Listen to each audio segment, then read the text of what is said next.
Remue ménage. Remue ménage.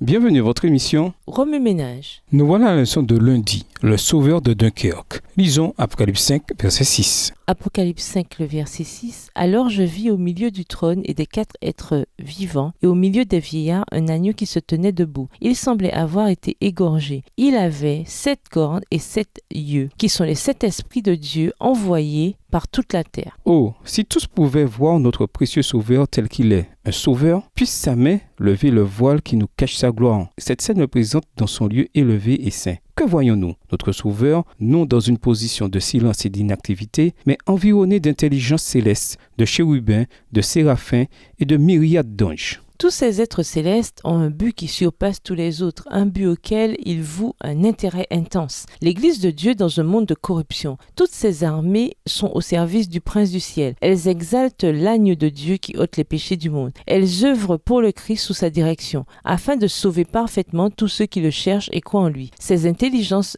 célestes accélèrent leur mission, faisant pour le Christ ce qu'Hérode et Pilate ont fait contre lui. Elles se rassemblent pour honorer Dieu et le glorifier. Elles forment une sainte alliance dans une grande et sublime unité de dessein pour révéler la puissance, la compassion, l'amour et la gloire du Sauveur crucifié et ressuscité. Le temps pressait, les troupes alliées étaient là, sur les plages de Dunkerque, en France, et les troupes allemandes approchaient. Depuis un vaste réseau de tunnels secrets sur les murs médiévaux du château de Douvres, Bertram Rensey, vice-amiral et son personnel ont travaillé jour et nuit dans une tentative désespérée de sauver les troupes avant que le temps ne manque. En 10 jours seulement, avec des ressources limitées, le vice-amiral Rensey a accompli l'impossible, organisant l'évacuation de plus de 338 000 troupes alliées par des flottes de centaines de bateaux de pêche, de yachts, de bateaux de sauvetage et d'autres petits navires réunis à la hâte. Il peut nous arriver parfois d'avoir l'impression que Dieu a livré le monde à lui-même et que le diable est sur le point de remporter la victoire. Mais dans les coulisses,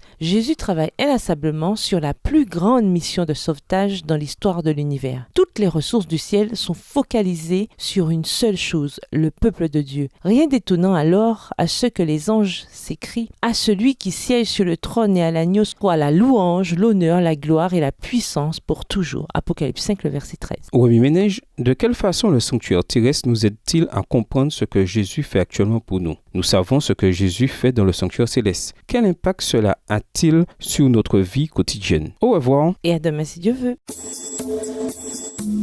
Remue ménage. Remue ménage.